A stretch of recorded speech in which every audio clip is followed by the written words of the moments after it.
يا شباب، انا تايه ومش عارف انا مش عارف انا كنت فين ولا بعمل ايه الفتره اللي فاتت دي. هفهمكوا، بس عارف لما تكون في موقف كده انت بتحسب كل حاجه بالورقه والقلم وتفكر ومش عارف ايه وتظبط كل حاجه، بس لسه لما تيجي بقى على ارض الواقع وتحط الحاجات دي على ارض الواقع بجد اللي انت حسبتها وكتبتها وكده، تلاقي ان الحقيقه حاجه تانية خالص. تلاقي ان انت اتشخبطت واتلخبطت وجابتك ووديتك ومش عارف ايه وضايع. هاحكي لكم قصة بسيطة كده عن اللي حصل لي عشان تبقوا مجمعين معايا، وممكن ناس كتير أوي تريليت باللي أنا فيه ده.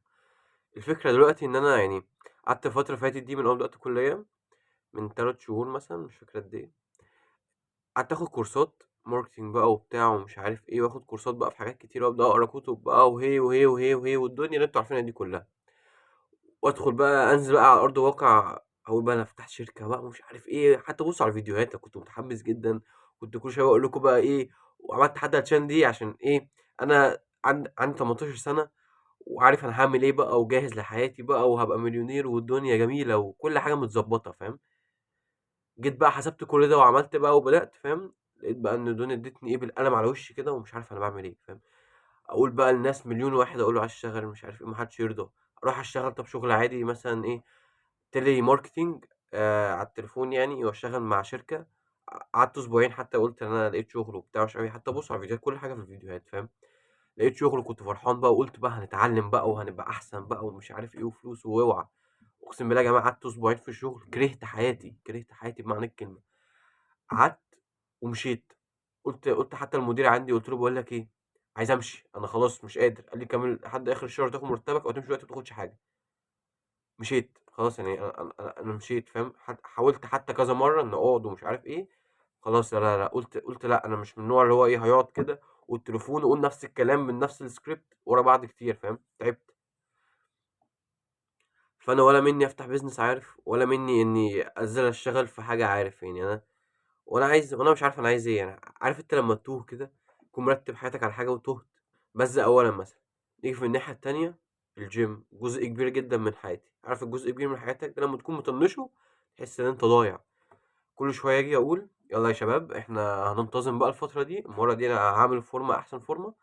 وزي كل مره اقعد تمرينتين تلاتة أربعة خمسة، أسبوع أسبوعين، ويحصل أي حاجة أو ما يحصلش حاجة، وأكسل أقول يلا طز بقى ومش عارف إيه، وأقعد أطيز بقى كده وما أعملش أي حاجة. حصل بقى، قلت قبل الشغل وفي الشغل قلت هنتظم في البتاع ومش عارف ايه. قعدت تمرينتين تلاتة وما انتظمتش تاني. نزلت فيديو قلت انا هنتظم ومش عارف ايه وما انتظمتش تاني. كل مرة بيحصل نفس الكلام، وكل مرة اقول هي دي المرة وما انتظمش. مع اني عارف انت بدور وبقرا كتب ومش عارف ايه، واشوف احسن طرق الانتظام ايه، وازاي تبقى مش عارف ايه. ونزلت فيديو ازاي تنتظم في اللي انت عايزه، وكل حاجة كل حاجة وانتظم. ممكن ساعات ساعات بنتظم كتير صراحة، بس برضو ما بكملش. فعارف انت لما تكون كل حاجه في حياتك تايه فيها كده.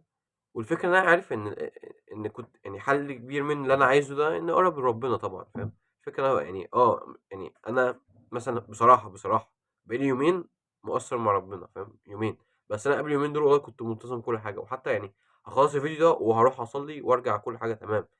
بس فانا بجد تايه. انا بجد مش عارف مستقبلي انا بقيت عايزه ازاي. انا كنت عارف مليون في المية انا عايز مستقبلي هفتح شركة ماركتينج وبتاع ومش عارف ايه، وبقى مش عارف ونت وفلوس ها.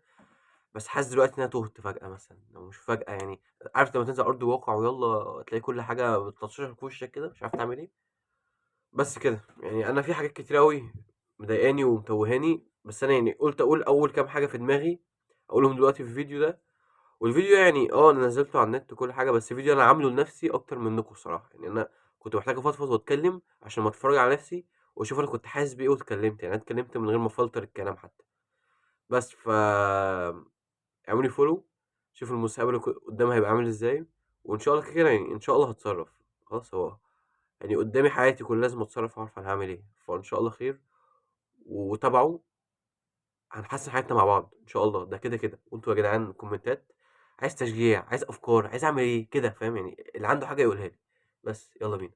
في حاجه منتظم لازم